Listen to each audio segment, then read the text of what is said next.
The note was folded twice, yellowed with age, and taped to the attic door, as if someone had wanted it to last longer than they did. 3 words written in shaky ink stopped a trained Navy SEAL in his tracks more effectively than any ambush ever had. Don't open it! For a man who had walked through war zones, who had kicked down more than 40 doors under fire and stared into the worst humanity could offer, it should have meant nothing. But something about the handwriting, fragile and desperate and almost pleading, made his chest tighten in a way he couldn't explain. But to understand why Marcus Hale eventually opened that door, you need to know what he lost before he ever came here. 6 months earlier, Marcus Hale sat in a studio apartment in Virginia Beach, the city where Naval Special Warfare Command keeps its home, the city where most SEALs live between deployments. The apartment was small. It was clean in a way that wasn't healthy. Not a single photograph on the walls. Not a single piece of decoration. No sign that a living, breathing human being actually occupied the space. Just a single bed, a desk, and 3 cardboard boxes he hadn't opened since his discharge 6 months prior. On the desk, a half-empty water bottle and a prescription bottle. Prazosin, the medication doctors prescribe to veterans with PTSD to suppress nightmares. The bottle was full. He never took a single pill. Marcus Hale was 34 years old, 6'1", broad-shouldered but thinner than he used to be when he was operational. Dark brown hair cropped short by habit, gray-blue eyes inherited from his mother, an Irish woman from Boston he no longer spoke to. On his right forearm, the trident tattoo of the Navy SEALs, the symbol he once wore with pride, that now served only to remind him of things he wanted to forget. The scar on his left hand ran from the knuckle of his little finger to his wrist. He got it in Helmand Province, Afghanistan, during his final combat deployment in 2016. A piece of metal from an improvised explosive device. The military surgeon offered to clean it up. Marcus refused, not out of courage, because he felt he deserved the scar. He didn't drink, not out of discipline, because alcohol made the nightmares sharper. He couldn't sleep more than 3 hours a night. When he did sleep, he always lay facing the door with one hand under his pillow, reaching for a sidearm that was no longer there. He had removed the pistol from under his pillow the night he woke up holding it and couldn't remember reaching for it. Marcus had joined the Navy in 2008. He completed Bud/S at Coronado, California, the most brutal military training program in the United States, with a dropout rate exceeding 75%. He was assigned to SEAL Team 5 based out of Coronado. His first deployment to Afghanistan came in 2012 under Operation Enduring Freedom. 4 combat rotations over 5 years. The last rotation, 2016 to 2017, was the one that changed everything. Every night the same dream came back. A village, gunfire, dust that tasted like blood and copper, and the sound of a child calling out, not in English, in Pashto. A small voice, terrified, repeating a single word that Marcus had translated long ago but could never bring himself to say aloud. And in the dream, he always ran toward that voice. But he never made it in time. He always woke before he reached the door. If you have ever had a dog that understood you better than any person in your life, take a moment to like this video and share it with someone who knows what that kind of bond feels like. And if you haven't subscribed yet, hit that button now, because what happens next in this story will stay with you for a long time. Ranger lay by the front door of the apartment, not because he liked the spot, because it was a tactical position, placing himself between Marcus and any threat that might come from outside. 6 years in the military had taught the dog that, and 2 years of civilian life hadn't made him forget. Ranger was a Belgian Malinois, 6 years old. The breed became the gold standard for special operations canine units after a Malinois named Cairo participated in the 2011 raid that killed Osama bin Laden. Ranger had served as a military working dog specializing in explosive detection. His nose had saved the team's lives at least 3 times in Afghanistan. When Marcus was discharged in 2018, Ranger retired with him under the Robbie's Law Program, a federal law signed in 2000 by President Clinton, allowing veterans to adopt military working dogs after their service ends. Ranger was not a pet. He was Marcus's last teammate. When Marcus woke in the dead of night, gasping, drenched in sweat, Ranger was already there, not because of training, because he understood. He had been in the same war. He had smelled the same gunpowder, the same blood, the same fear that humans can't consciously detect but dogs remember forever. There was one habit that set Ranger apart. Every time the dog entered a new space, he would sniff every corner, check every angle, and then lie down in the position he judged safest. In the Virginia Beach apartment, he always lay between Marcus and the front door, as if he was still on duty, as if the war had never ended. Marcus decided to leave Virginia Beach on an ordinary Tuesday morning. Nothing dramatic happened, no final straw. He simply looked out the window, saw the ocean, saw the beach where SEAL teams trained every morning, and realized that every day in this city was another day he was reminded of what he had lost. He wanted to disappear, not die. He had moved past that edge, though only barely. He wanted to be somewhere nobody knew him, somewhere nobody would ask, "Are you okay?" In that careful voice people use on veterans, the voice that manages to be respectful and pitying at the same time, the voice that treats you like a cracked statue. He found the house on a small real estate website that specialized in problem properties, foreclosures, abandoned homes, houses nobody wanted, not Zillow, not Redfin, a local Maine listing with grainy photos and sparse descriptions. The house appeared on page 3. 3 bedrooms, 2 stories, built approximately 1923, sitting on 4 acres of land, 15 minutes from the nearest town. Price $47,000. $47,000 for a 3-bedroom house on 4 acres. Even in rural Maine, where real estate runs well below the national average, that number was suspiciously low. A normal person would have asked why. Marcus didn't ask. After what he had been through, he didn't want answers. He wanted distance. He wired the payment directly, signed the paperwork over email, and the next morning, he loaded everything he owned into his 2009 Ford F-150, put Ranger in the passenger seat, and drove north. The drive from Virginia Beach to northern Maine took roughly 14 hours. Marcus drove without stopping, through Washington and Baltimore and New York and Connecticut and Massachusetts and New Hampshire, and then into Maine. The landscape changed gradually. Crowded highways gave way to narrow 2-lane roads bordered by pine and birch. The farther north he went, the fewer cars, the fewer people, the less noise, the closer it felt to what he was searching for. Ranger sat still the entire drive. Occasionally the dog would turn his head and look at Marcus, checking. Then he would look back out the window. Somewhere around New Hampshire, the sun set and painted the maple forests red. Marcus didn't stop to look. He just drove.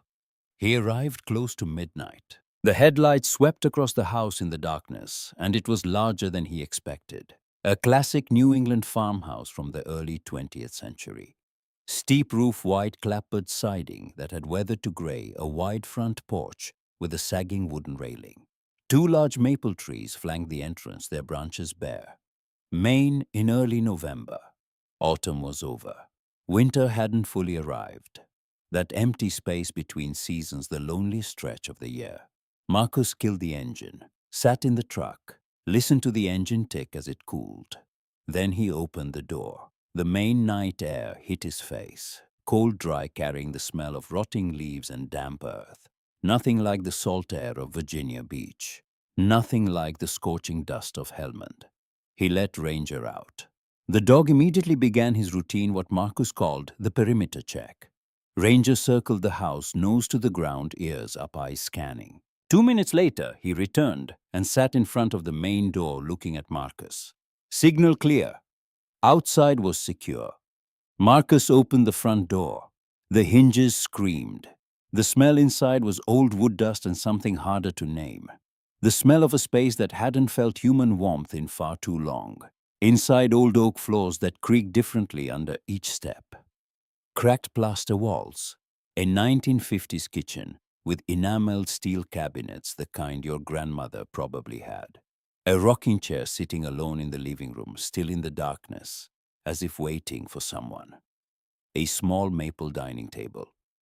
And on the kitchen wall, rectangular discolorations where family photos once hung. The photos were gone, but their ghosts remained pale shapes on the faded paint, like the outlines of faces that had moved on. Ranger entered the house, but he didn't run ahead to sniff like he normally would. The dog stopped at the threshold, ears straight up, nose working the air. Then he stepped inside slowly, cautiously, exactly the way he entered a building that needed clearing in Afghanistan. He checked the living room, the kitchen, the two downstairs bedrooms. Then he stopped at the foot of the staircase, looked up, and refused to go further. Marcus gave the command, "Up, Ranger! Check!" Ranger didn't move. The dog who had charged into buildings under gunfire, who had sprinted across mined ground, who had leaped from Black Hawk helicopters without hesitation, sat down at the bottom of the stairs, looked at Marcus with those watchful eyes, and whined softly.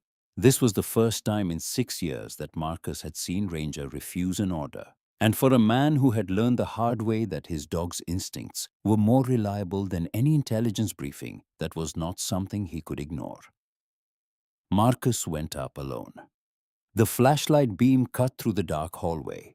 2 bedrooms, empty, dusty windows filmed over. A small bathroom faucet rusted. And at the end of the hall, on the ceiling, the attic door with a pull cord hanging down. The note, "Don't open it." Marcus stood there, light on the shaky handwriting, the smeared ink, the yellowed paper, the darkened tape.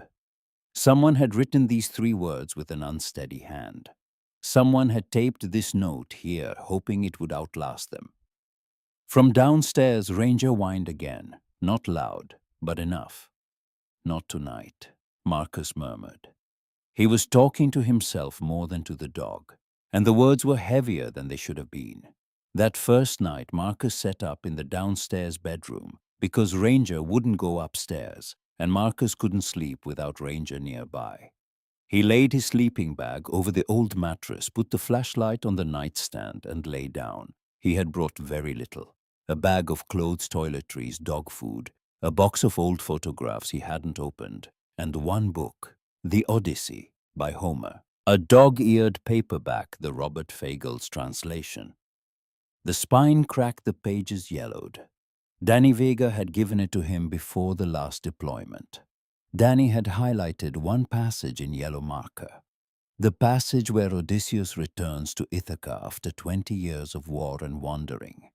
And it is his old dog Argos, lying on a pile of dung, sick and neglected, who recognizes him first. Not his wife, not his son, his dog. Danny said, "You see that hail 20 years. The dog waited 20 years. That's loyalty, not the medals they pin on our chests." Danny never came home to finish reading that book. On the cover there was a stain. Dark brown, dried, hard spread in an uneven shape.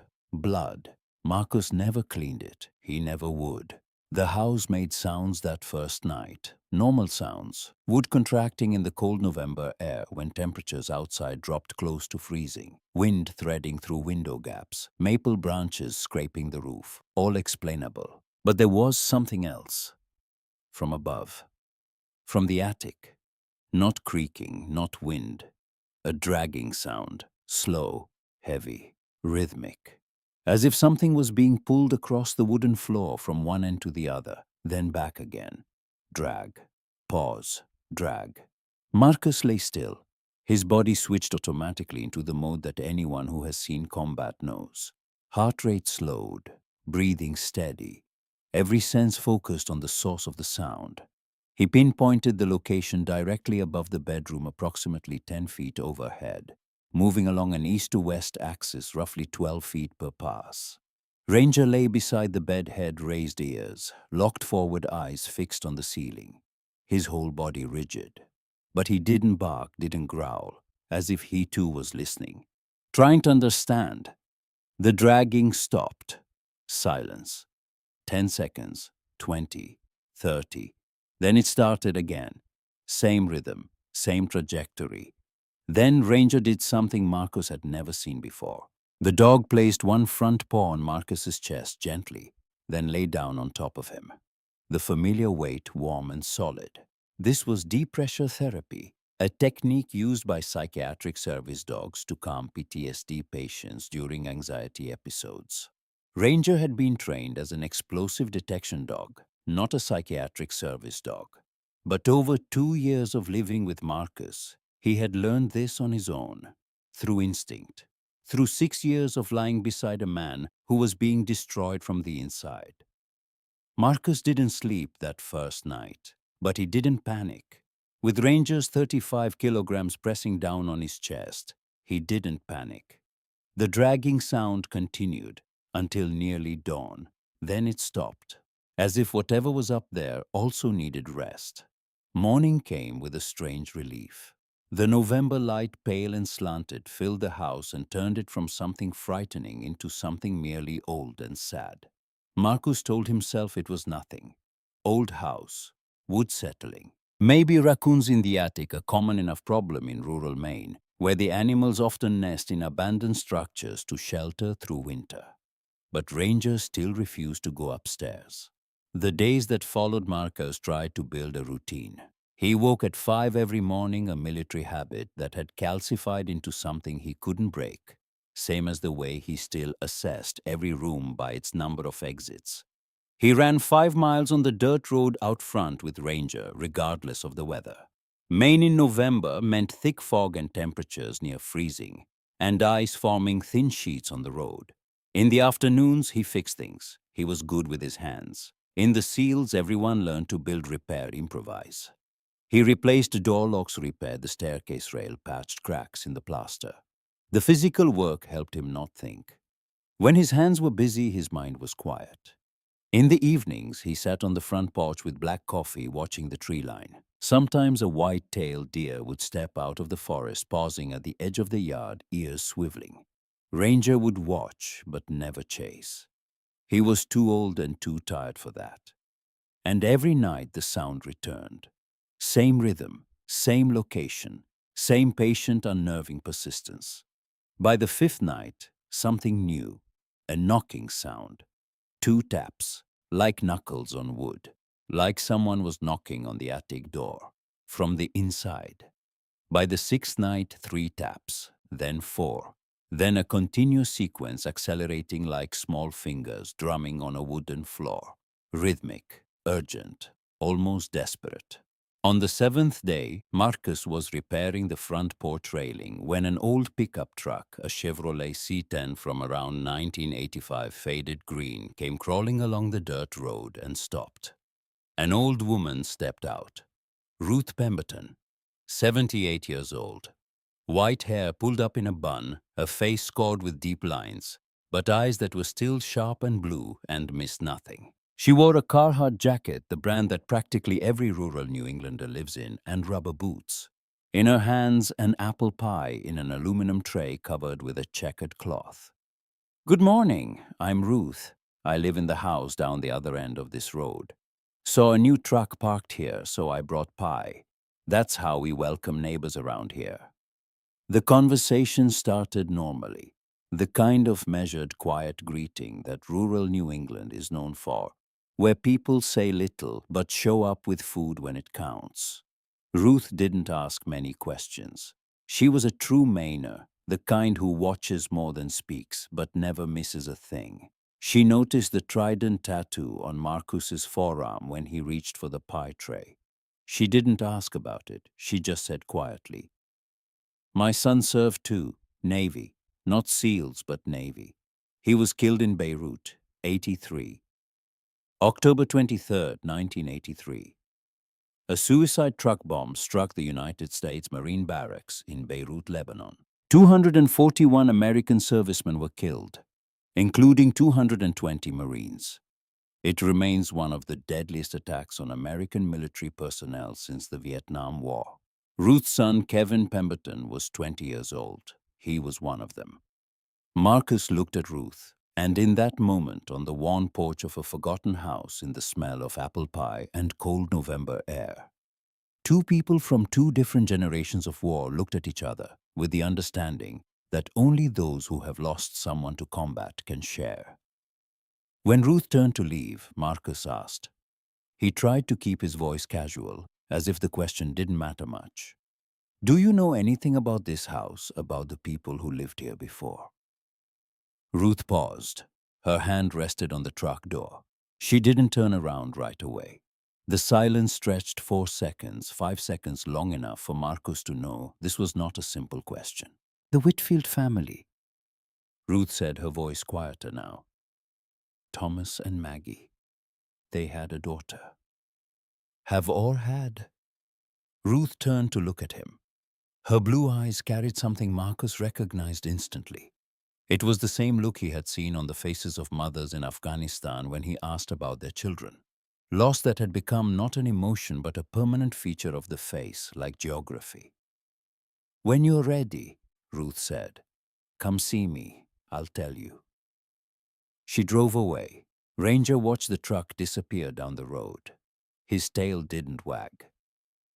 On the 10th night, Marcus could no longer wait. The sounds had evolved. The knocking had become frantic, desperate, a rapid drumming that rose and then stopped dead. Silence. And in that silence, Marcus heard, or thought he heard, a voice. Small, high, a child's voice. One word, just one word repeated thin as morning frost. Daddy. Marcus sat bolt upright, heart hammering. His hand reached for the flashlight automatically. The combat reflex that searches for a weapon for light, for control. Ranger stood up, body rigid, muzzle pointed at the ceiling. That word. Daddy. It wasn't frightening in the way gunfire was frightening. It was worse, because it reached down and found the thing Marcus had buried deepest. The voice of Amara. The little girl in Afghanistan. The child he had heard calling through the wall in Pashto. And when he kicked the door open, it was already too late. He would not let it be too late again. Marcus stood up. For the first time, Ranger followed him up the stairs. He pulled the cord. The folding ladder dropped with a long agonized creak. The air from above poured down colder than the rest of the house, carrying dust, rotting wood, and something older than either. The smell of time that had stopped moving. He climbed, each rung groaning under his weight. Ranger climbed behind him, claws scratching on old wood. The attic was smaller than he expected. The pitched roof created a low vault, standing room only in the center. The flashlight swept across old cardboard boxes, a wooden cradle thick with dust, an antique Singer-Treadle sewing machine. And in the far corner, a wooden chest, hand-built from pine. The kind of thing a carpenter would make himself. The surface smoothed by decades, the corners rounded with age, but the joints still tight. On the lid, 2 letters had been carved with a woodworking knife, deep and clear. C.W. Clara Whitfield.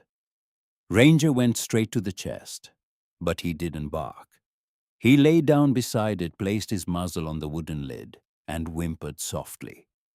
Not anxiety, something else.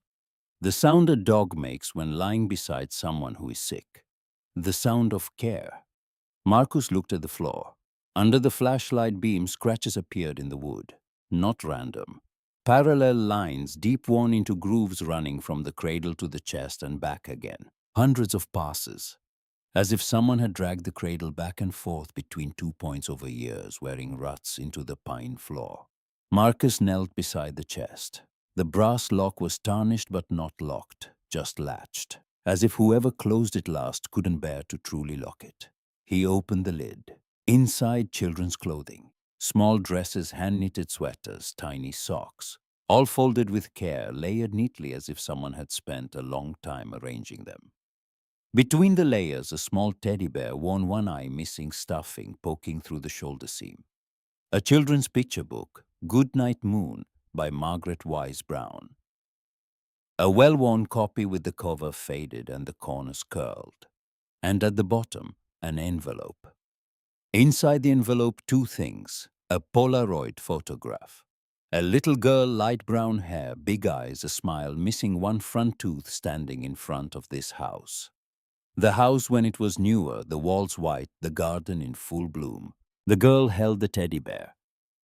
The same bear now lying in the chest, but back then it had both eyes and full stuffing and looked loved instead of lost. On the back of the photo in ballpoint pen, Clara's 6th birthday, March 1987, and a letter, handwritten, 2 pages on lined paper, the same handwriting as the note on the attic door. Marcus began to read, but before he finished the first sentence, the flashlight flickered and went dark. Darkness swallowed the attic. Complete, absolute. Ranger whined but didn't run. The dog pressed tight against Marcus's leg, warm, solid, steady. And in the darkness, Marcus felt not heard, not saw, but felt that someone else was in the attic. Not threatening, not hostile, just there, waiting. Marcus spoke into the dark, his voice rough. "I'll read the letter." He slapped the flashlight against his palm, the old soldier's trick, and the beam came back unsteady at first, then solid. Marcus read the letter in the attic, his back against the chest. The flashlight wedged between his shoulder and his ear. The way every special operator learns to hold a light when both hands need to be free. Ranger lay beside him, muzzle still resting on the lid of the chest, eyes closed but ears standing straight.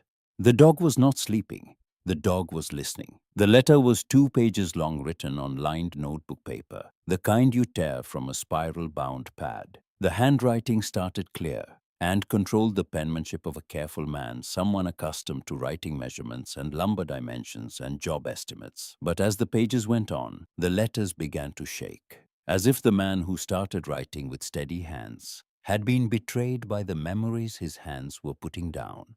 Thomas Whitfield wrote this letter in 1997, 10 years after everything happened. 10 years is long enough for a man to believe he has forgotten, but also long enough to realize that forgetting is impossible. Thomas wrote that his wife Margaret, everyone called her Maggie, died of lung cancer in 1986. Maggie never smoked. The doctor said lung cancer in non-smokers was not uncommon, accounting for roughly 10 to 15% of all lung cancer cases in the United States. But statistics do not comfort anyone standing beside a hospital bed, watching the woman they love disappear one breath at a time. Maggie was 32 years old when she died. Clara had just turned 5. Marcus stopped reading at that point. He looked at the Polaroid photograph. The little girl in the picture was smiling. Behind that smile, her mother had already been dead for a year.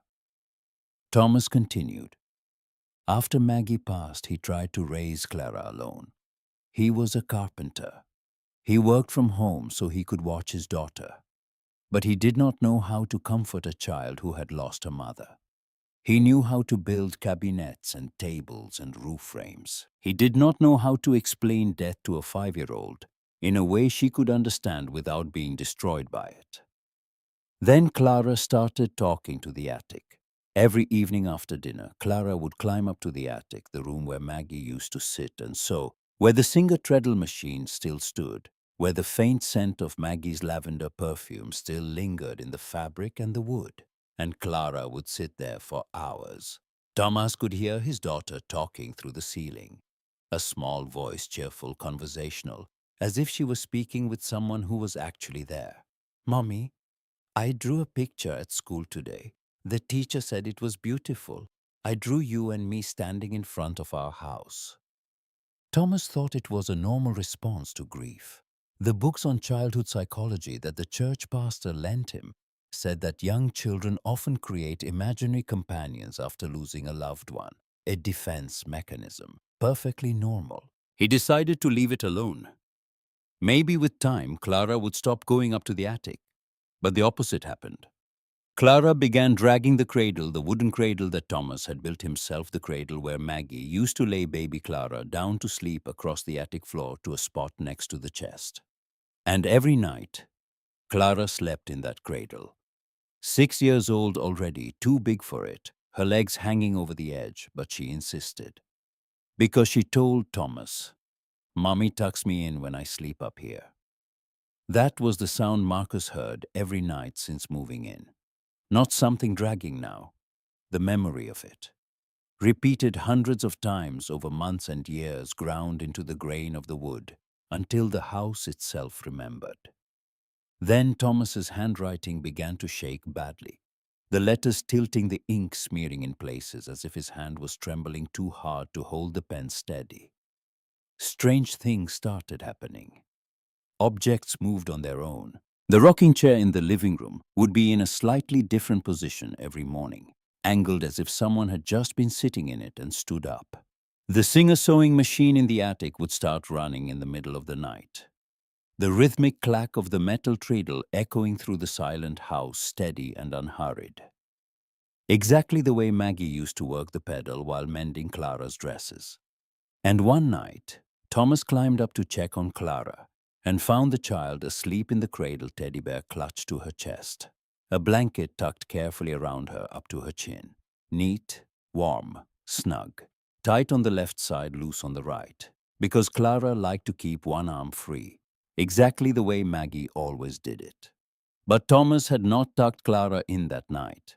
He hadn't gone up to the attic at all. No one had tucked Clara in, and yet the blanket was there. Thomas wrote, "I am not a superstitious man. I am a carpenter. I believe in things I can measure, cut, and join. I went to the Congregational church every Sunday because Maggie wanted me to. And I kept going after she died because it was habit. I do not believe in ghosts, but I believe what I saw. And I saw a blanket on my daughter that nobody placed there." Thomas was afraid, not of Maggie. He made that clear. "I was never afraid of my wife living or dead." He was afraid that Clara was being held back, that even though Maggie loved Clara, and that love was real, the only thing Thomas never doubted, that love was preventing the child from moving on. Clara stopped playing with other children. She didn't want to go to school. She only wanted to be in the attic. She only wanted to be with Mommy. In 1988, when Clara was 7, Thomas made his decision. He sold the house and moved away. He packed the chest, placed all of Clara's things inside the teddy bear, the clothes, the photographs, the book, as a way of returning that part of their life to the house. He taped the note to the attic door. "Don't open it." Not a warning for strangers, a warning for himself. To remind himself not to come back, not to open it again, not to let the pain pull him under. The letter ended with this passage, and Marcus read it aloud, his voice raw in the cold attic. "I don't know if Maggie is really there. I only know that my daughter heard her mother when nobody else could, and I hate to take my child away from the house she loved most in the world. If anyone reads this letter, please understand. I did not abandon my wife. I was trying to save my daughter." Marcus set the letter down, and then he noticed something he had missed the first time. At the bottom corner of the last page, written in a different pen, a different hand. The letters were smaller, rounder, uneven in size, leaning in different directions. The handwriting of a child who was still learning to form words. "Daddy will come back." Clara had found the letter, and she had added her own promise. Marcus held the page with both hands, and for the first time since arriving at the house, he felt something beyond alertness. He felt sad, the kind of sadness that makes your breathing heavy and your ribs feel too small for your lungs. To understand why this letter from a carpenter in Maine broke something open inside a Navy SEAL from Virginia Beach, you need to know what happened 7 years before on the other side of the world, in a village that military maps only marked with coordinates. Sangin District, Helmand Province, one of the most dangerous regions in Afghanistan, a place where poppy fields grew taller than a man and blood had soaked deeper into the earth than the roots ever could. Most American forces had withdrawn by 2014, but Special Operations units still deployed to support Afghan National Army Special Operations Command against the Taliban. SEAL Team 5, 6-man element. Marcus Hale was the assistant team leader. Daniel Vega, everyone called him Danny, was the primary marksman. Danny Vega, 28 years old. Puerto Rican from the Bronx, New York. Enlisted in the Navy at 19, earned his trident at 22. The happiest person on the team. Always carried a book with him. An unusual habit among operators who mostly packed sports magazines or downloaded movies. Danny cooked mofongo, the traditional Puerto Rican dish, made from fried and mashed plantains using MRE ingredients, and somehow it was actually good. Danny sang quietly while on patrol, usually something by Hector Lavoe, and nobody told him to stop, because Danny had a voice that made the Afghan dark feel less hostile. Danny had a saying he repeated whenever things got bad. The ocean doesn't know you're a seal, Hale. It still tries to drown you. The things you're scared of don't know you're brave either, but you keep swimming. If you served in Afghanistan, or if someone you love did, this next part of Marcus's story may be difficult to hear, but it is a story that deserves to be told. If you believe that the sacrifices of our veterans should never be forgotten, take a moment to share this video with someone who needs to hear it. The Night Mission, August 2016. The target was a compound identified by intelligence as an IED assembly site. Standard night raid. Stack formation at the door. Breacher set the frame charge. Bang out, and they went in. Ground floor clear, empty. Second floor, one room full of IED components. Wire metal pipes, batteries, detonators. Intel confirmed. But there was one more door. End of the hallway, second floor. Closed. Danny went first. Marcus right behind. 2 steps apart. Danny kicked the door. Behind it, not Taliban fighters. A woman, Afghan, around 30, sitting in the corner. Beside her, a little girl approximately 7 years old. Wide eyes, terrified, clutching a handmade cloth doll, the kind with no face, just fabric and yarn. 4 seconds. The explosion came from inside the door frame. An IED built into the wall. A trap. The kind of trap they usually checked for, but on that night, for reasons Marcus would torture himself with for 7 years, they missed. Danny took the full blast. Marcus was thrown backward into the hallway, his back slamming against the wall, a piece of metal embedding itself in his left hand, the scar he carries every day. When Marcus regained consciousness, maybe seconds later, maybe longer time in combat, doesn't measure by clocks. Danny lay motionless. His eyes were open, but they saw nothing. The copy of the Odyssey in Danny's jacket pocket was soaked through with blood. The room was partially collapsed, and Marcus could hear through the ringing in his ears, through the dust, through the acrid smell of explosive, a sound. Crying. The little girl was alive. Her mother was not. Marcus tried to crawl toward the crying, but the team leader ordered immediate withdrawal. The building was compromised structurally on sound, could collapse at any moment. 2 teammates grabbed Marcus and dragged him out. Down the hallway, down the stairs, through the front door, out into the Afghan night where the stars were brighter than anywhere he had ever been. The girl's crying grew fainter as they dragged Marcus away. She was calling for her mother, in Pashto. One word repeated more. Mother. Danny Vega died at the scene. The girl, according to the classified after-action report that Marcus accessed months later, was extracted by the quick reaction force that arrived afterward. She survived. But Marcus never learned where she went, who took her, whether she was safe. The military system does not track civilians. She disappeared into Afghanistan like millions of other children. No name in any official record. But Marcus gave her a name in his mind, Amara, and her voice calling for her mother became the sound that played behind every nightmare for 7 years.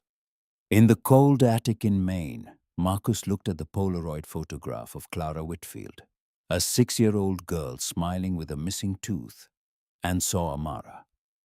He looked at Thomas Whitfield's letter, a father who didn't know how to save his child, and saw himself. He looked at the chest full of small clothes and a one-eyed teddy bear, and saw all the things he had failed to protect.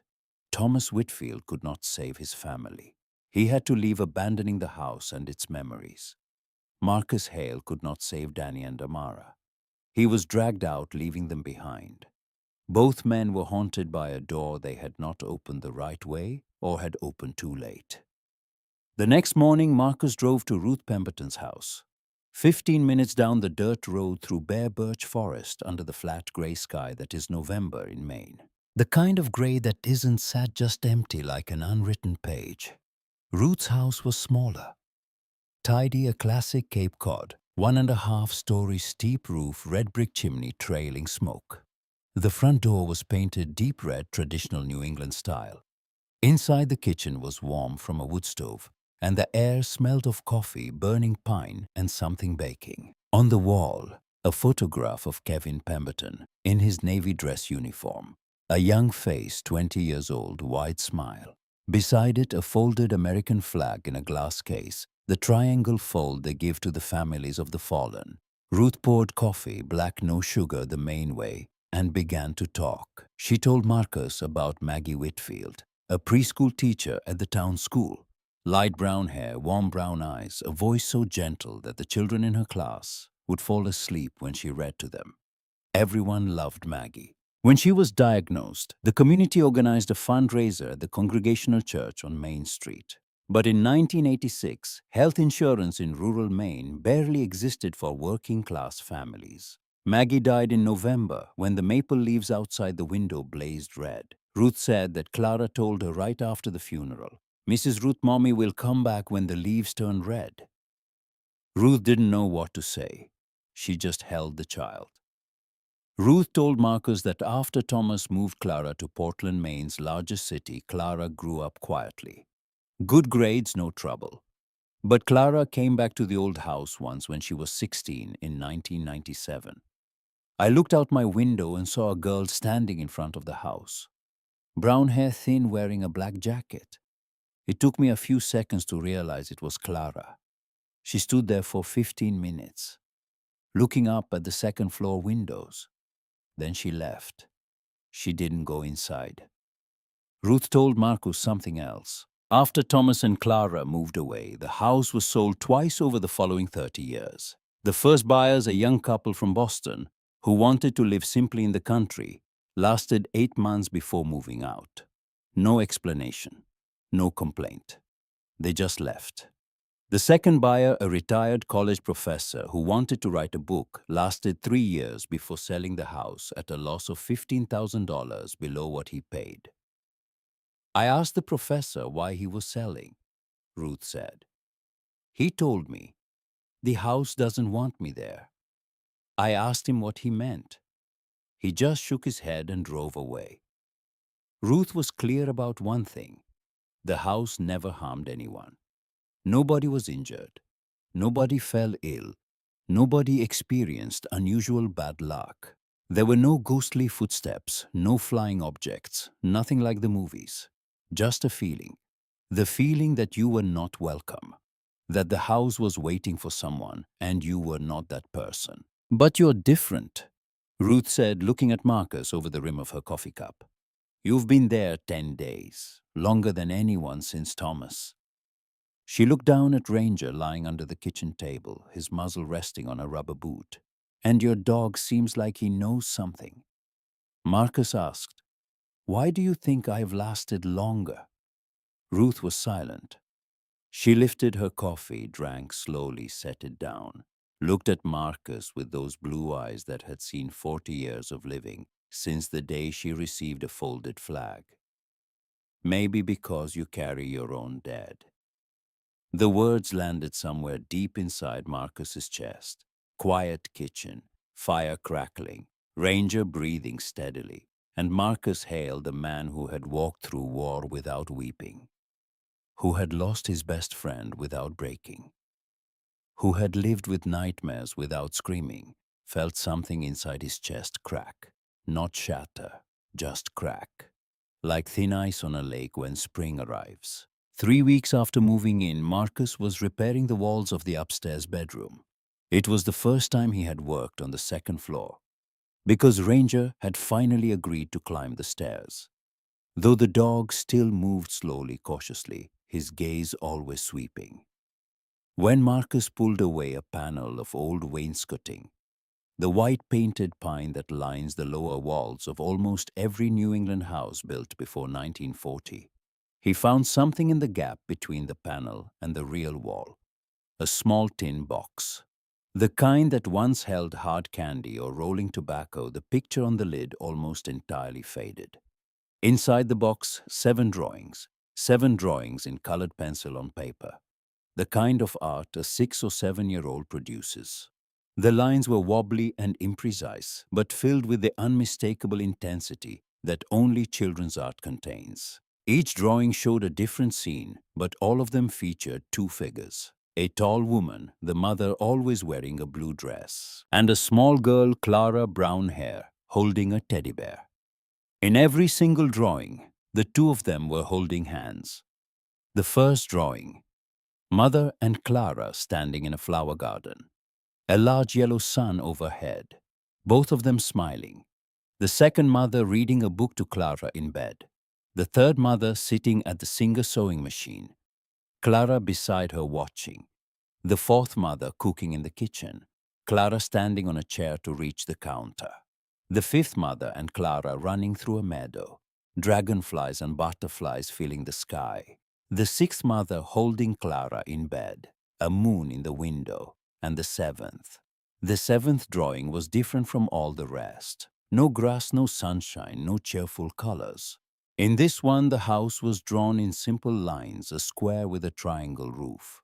The mother stood in the attic, which Clara represented as a small triangle at the very top. The mother still wore her blue dress, but she was not smiling. She was looking down. The little girl stood on the ground looking up. Between the 2 figures, Clara had drawn a straight line connecting the mother's hand to the daughter's hand. But the line was broken in the middle, severed. The 2 halves didn't touch. And at the break, in wobbly oversized letters, Clara had written one word, soon. Clara was not talking to the attic. Clara was waiting. Waiting for the day the line would be whole again. Waiting for the day she could hold her mother's hand. Waiting for soon. And when Thomas took Clara away, he didn't just separate his daughter from her house. He separated her from her mother for the second time. Marcus set the drawing down. His hands were shaking. And then Ranger did something that made Marcus go very still. The dog was staring into the corner of the room, an empty corner, nothing there, no one there. But Ranger was looking at that corner with focused eyes and a tilted head, the posture Marcus only ever saw when the dog was looking at a person. And Ranger's tail wagged, slowly, once, twice. The first time Ranger had wagged his tail on the second floor since they arrived. And in that moment, brief enough that Marcus was not certain it was real, he caught a scent. Not dust, not old wood, not anything that belonged to this house. Lavender, faint, warm, the kind of scent that is only familiar when it belongs to someone you love. That evening, Marcus asked Ruth for Thomas Whitfield's contact information. Ruth hesitated. After all these years, she said, but she gave it. Thomas Whitfield was 72 now, living in a nursing home near Bangor, Maine. Early-stage Parkinson's disease. His hands shook, he could no longer write, but his memory was sharp. Sometimes a sharp memory is more curse than blessing. The phone call lasted 40 minutes. Thomas was silent for a long time when Marcus told him he had read the letter. "Did you hear it?" Thomas finally asked. The dragging sound. "Yes. That's the cradle. Maggie used to pull Clara's cradle back and forth to rock her to sleep every night. It was the only way Clara would settle. And even after Maggie passed, the sound was still there. I checked. The cradle never moved, but the sound was there." Thomas told Marcus about Clara now. She was 42, living in Portland, working as a pediatric nurse at Maine Medical Center. She had never married. She had no children. Thomas didn't say why, or perhaps he knew, but couldn't bring himself to speak it. Then Thomas said something that stopped Marcus cold. "Do you know why I wrote 'Don't open it'? It wasn't because I was afraid of the attic. It was because the last time I opened that chest, I sat on the attic floor all night, holding Clara's teddy bear, smelling Maggie's perfume on the blankets. And I wanted to stay. I wanted to lie down right there, close my eyes, and never leave. Silence on the line. Only Thomas is breathing. Heavy, uneven. That note isn't a warning for strangers. It's a warning for me. So I wouldn't go back. Because if I went back, I would never leave again. And Clara would lose her father too. Marcus understood, deeply painfully in his bones. Thomas was not afraid of ghosts. Thomas was afraid of himself, afraid that the grief would swallow him whole if he gave it the chance. The same way Marcus was afraid of his nightmares, not afraid of the dreams themselves, but afraid that facing them would finally break him. The phone call ended with Thomas asking one question. Does Clara know you're there? No. Maybe she should. Maybe it's time. I'll call her tonight and tell her about you. If she wants to talk, she'll reach out. Marcus set the phone down and waited. 3 days later, his phone buzzed with a text message from an unfamiliar number. This is Clara Whitfield. My father told me someone is living in our old house. I don't know if I want to talk about this, but I think I need to. They agreed to meet at a coffee shop near Maine Medical Center in Portland. Not the hospital itself, but a place nearby where they could sit and talk without the noise of a ward around them. Marcus drove to Portland on a Tuesday morning in late November. 4 hours south through the heart of Maine, past Bangor and Augusta, and dozens of small towns connected by old wooden bridges over frozen streams. The coffee shop had red brick walls, wooden chairs, the smell of dark roast. The kind of New England cafe that might have been there 50 years, or might have opened last week, impossible to tell, because the style never changes. Marcus arrived early.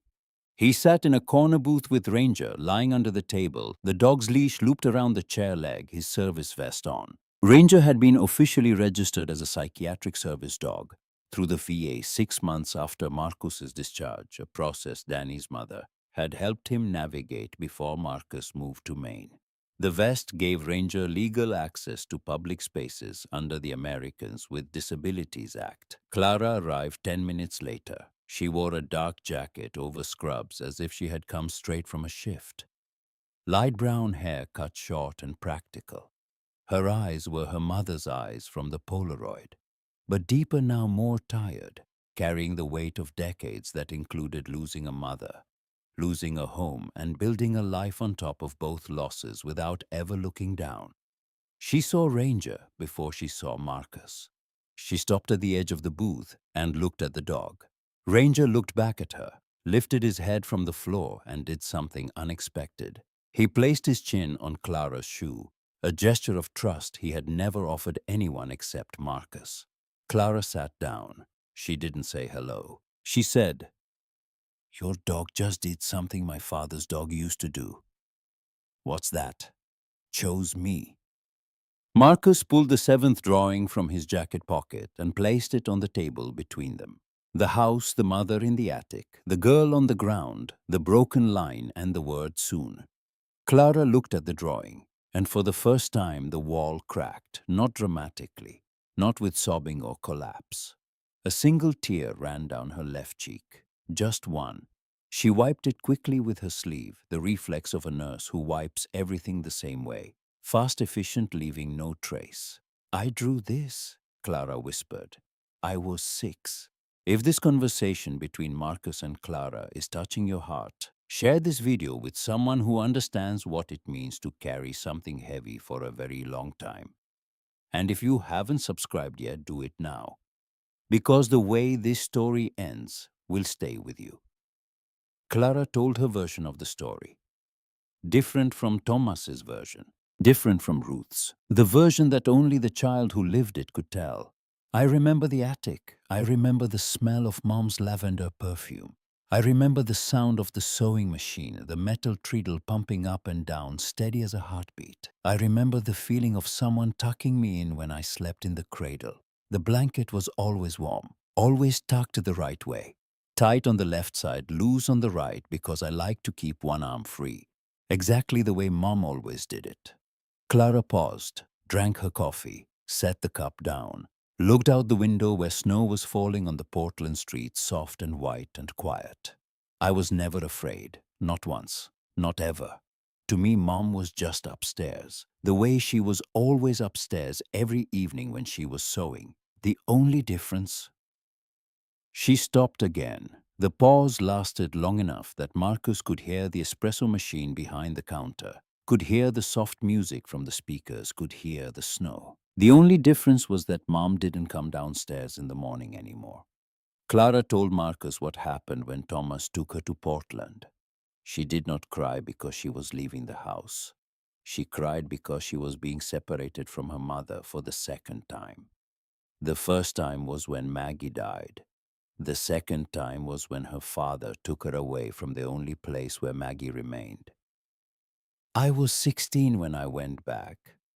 I took the bus alone, didn't tell Dad. I stood in front of the house for 15 minutes. Why didn't you go inside? Because I was terrified. Not of what might be there, of what might not be there. Terrified that 30 years was too long, that I would climb up to the attic and find nothing but dust and rotting wood. Because if Mom wasn't there anymore, then she was really gone. And I didn't know how to live with that. Marcus looked at Clara. He looked at her hands. The hands of a nurse, hands that had held countless sick children, that had comforted countless frightened mothers, that had been strong for countless other people. Those hands were trembling now, wrapped around a coffee cup while snow fell outside. And he said the thing he had never said to anyone. Not to the therapist the VA sent, not to his teammates, not to himself during the long nights when saying it might have helped. I had a teammate named Danny. He was killed in Afghanistan right in front of me. The blast that got him should have been mine.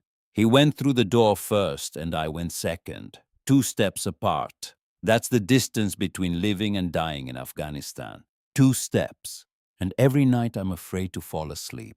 Not because of the nightmares, because I'm afraid that one day I won't dream about Danny anymore. Because if I stop dreaming about him, it means I've forgotten. And Danny deserves to be remembered. The silence that followed was long. The coffee shop existed around them, but didn't touch them. They were somewhere else, the two of them, in that space that only people who have lost someone essential ever visit. The country of grief that has no borders and no language but is recognized by everyone who has been there. My mother deserves to be remembered too, Clara said. Then go back. Don't be afraid of an empty attic. Being afraid is your right. Nobody can take that from you. But don't let fear keep you outside. Don't let 35 years become 40, 50, a lifetime. Clara looked down at the drawing, at the word soon written in the wobbly handwriting of the 6-year-old girl she had once been. It's been 35 years. Marcus glanced at Ranger. The dog still had his chin on Clara's shoe, his steady gaze looking up, tail moving slowly. In the book Danny gave me, the dog Argus waited for Odysseus for 20 years. Sometimes love doesn't know how to count. 2 weeks later, early December, Maine had its first real snow, the kind that transforms the world. The dirt road was white. The roof was white. The 2 bare maple trees wore white on every branch. The landscape looked like a blank page, clean and waiting to be written on. Clara arrived in an old Honda Civic, alone. She parked behind Marcus's truck, turned off the engine, and sat in the car for a long time. From the kitchen window, Marcus watched her. Watched the snow accumulating on the windshield, slowly erasing her from view. He did not go out to greet her. This was Clara's moment, not his. 35 years ago, a 6-year-old girl stood in this exact spot, holding her father's hand, crying because she was being pulled away. 19 years ago, a 16-year-old stood here for 15 minutes and then walked away because she was afraid. Now a 42-year-old woman stood here with snow on her shoulders, and this time she did not leave. Clara stepped out of the car and walked to the front door. She entered the house and began touching things. The wall, the staircase railing, the kitchen counter. She moved through the rooms like a blind person reading Braille, finding the house not with her eyes but with her fingertips. The house had changed. Marcus had repaired and cleaned and painted. but the bones were the same. The third step still creaked. The kitchen window still faced the two maples.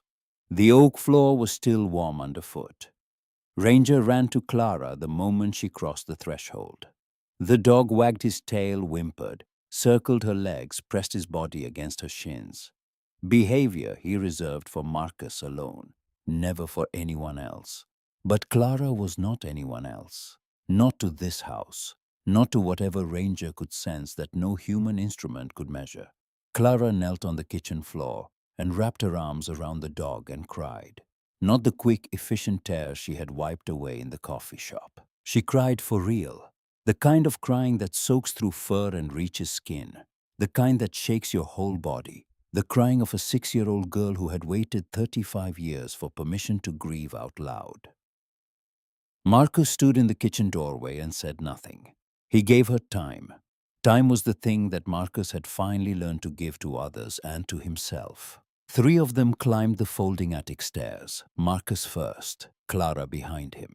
Ranger between them, guarding both directions. The attic. Marcus had cleaned it, swept the cobwebs, dusted the surfaces. But the chest was untouched. The lid was open, waiting. Clara went straight to the chest, knelt down, and one by one she lifted each item out. A small dress.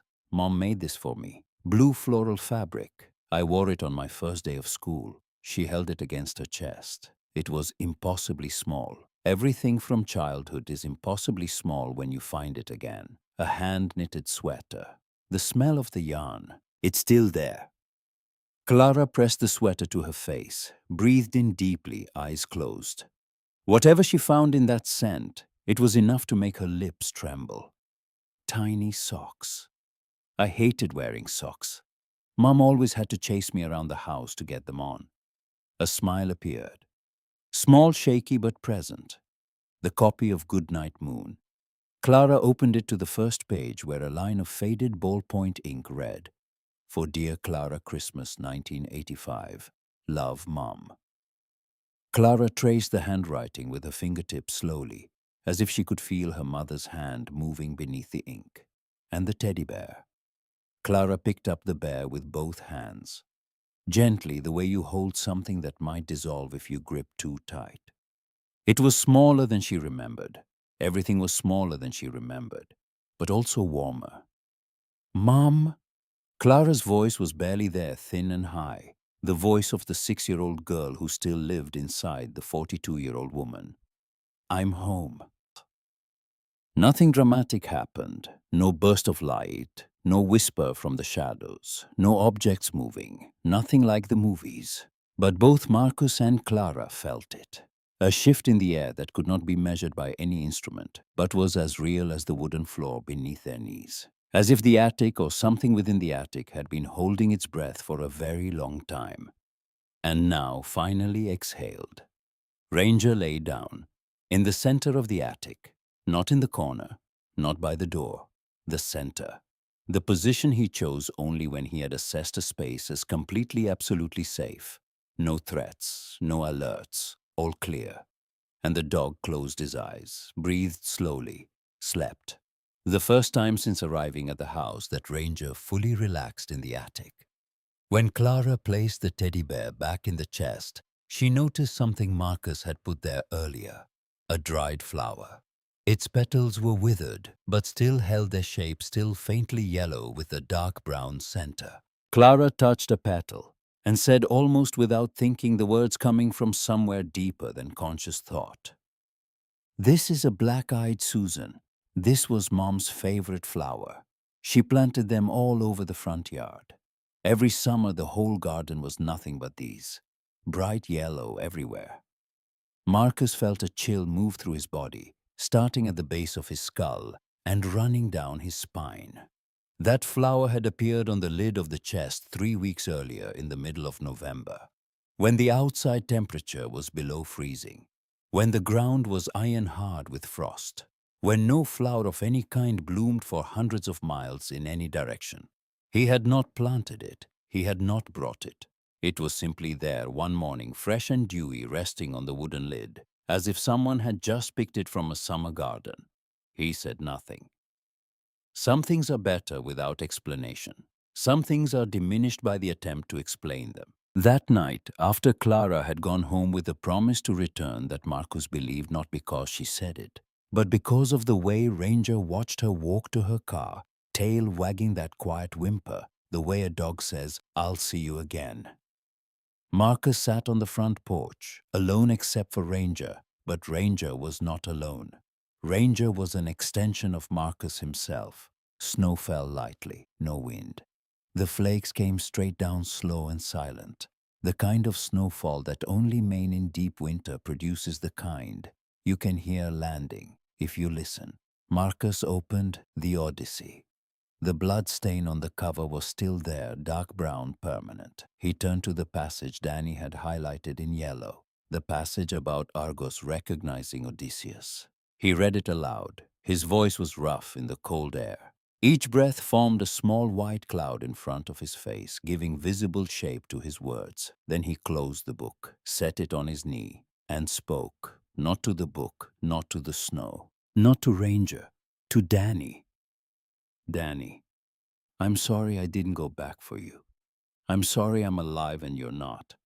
I'm sorry it took me 7 years to say this out loud." He paused, swallowed hard. Snow landed on his hair, his shoulders on the blood-stained page of a book that a dead man once loved. "But I'm not going to apologize for still being alive. Because you wouldn't want me to. You'd want me to cook terrible mofongo and read the books you highlighted. You'd want me to run every morning and sit on the porch every afternoon and sleep through the night. You'd want me to live like I mean it." Ranger raised his head, wagged his tail once, slowly, as if in agreement. Marcus closed the book, carefully, placed it back on his lap. And for the first time in 7 years, Marcus Hale cried.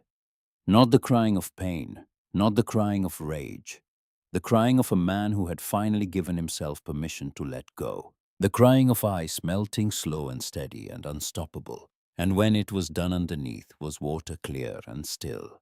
The snow kept falling. Ranger pressed close against his side, and the house, the old house 100 years of standing, stood quiet in the darkness, warm, patient, as if it knew that finally the right person had come. 3 months later, spring, the snow melted. The 2 maples in front of the house sprouted pale green buds, thin and fragile but determined.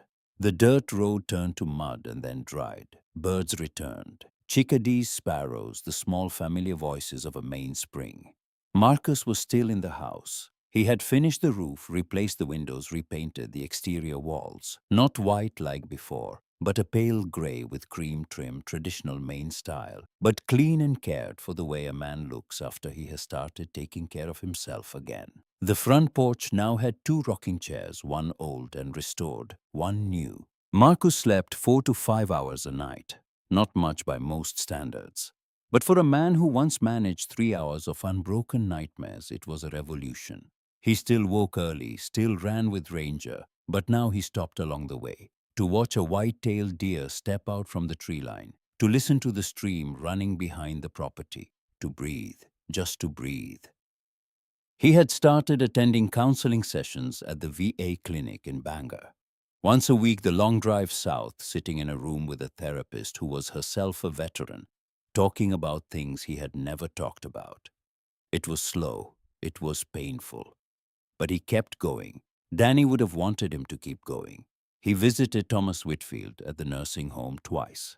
The first time was awkward, 2 men who shared a connection neither fully understood, sitting in a small room with too much fluorescent light and not enough words. The second time, Marcus brought photographs of the restored house printed at the local pharmacy.